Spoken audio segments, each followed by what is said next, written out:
Nice.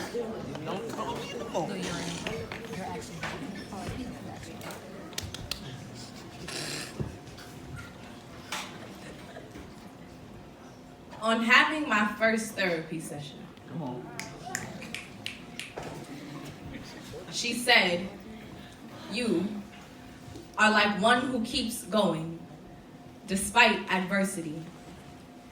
In Spanish, we call that buscar la vuelta.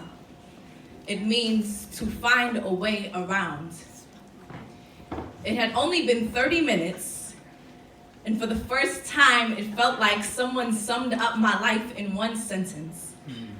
I was born the last of 6, the youngest, so I was never the one who got to make my own choices or be listened to, and ain't like my family made it a safe space for me to feel like I could speak out about anything worth listening to anyway. I guess I packed that up like baggage and carried it with me the rest of my life. I guess that's why I have 2 degrees. I'm 24 years old, and the only safe space I have to express myself is a poem. I guess I find solace in knowing a pen won't fix its ink to call me a prostitute because of the length of my skirt.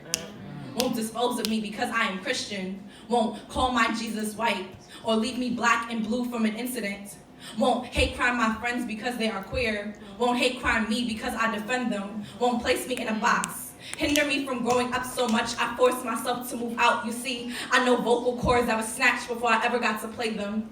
I know a skin that itched from depression so long I couldn't escape it. I know a body that was taught to hide long before I ever knew how to love it. I know black girls who grew up in households without recollection of their own estrogen before defining masculine, who are taught that we are weak in comparison, who learn self-defense against a male, or to be a good wife without fail, or to take a microaggression because demanding respect means we're being angry or too sensitive. But where was the lesson on no was a complete statement? Come on. Or an outfit is an outfit, not the reason for an assault violation. That if a man comes along, I don't have to accept a relationship just to be complacent, but rather have a high expectation. And outside of my home, I've been having a rocky time trying to find my divine placement in search of my Genesis 2:18, but I keep falling short. And I've been trying to write about it, but I need his support. And I've been quiet about my fears. I've been too silent about my tragedies, but I've learned dying a quiet death screams louder and more tragically. There is a special type of healing that comes after the storm passes, but the clouds are parting sporadically, and if you watch closely,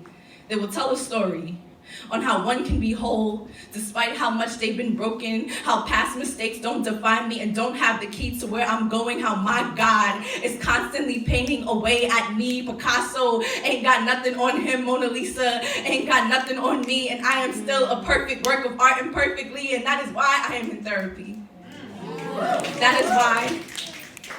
That is why I found a way to search the innermost parts of myself that battle one another, wage holy war beneath this skin, and I'd much rather be restored than toxic, saved by his grace in the way that he gave me the option to seek help in the same breath he gave me to seek faith. And I know I am still a stem, growing to a flower from a seed, much rather blossom than be weed, but until then, I will continue to do the work to be better than I have ever been on having my first therapy session.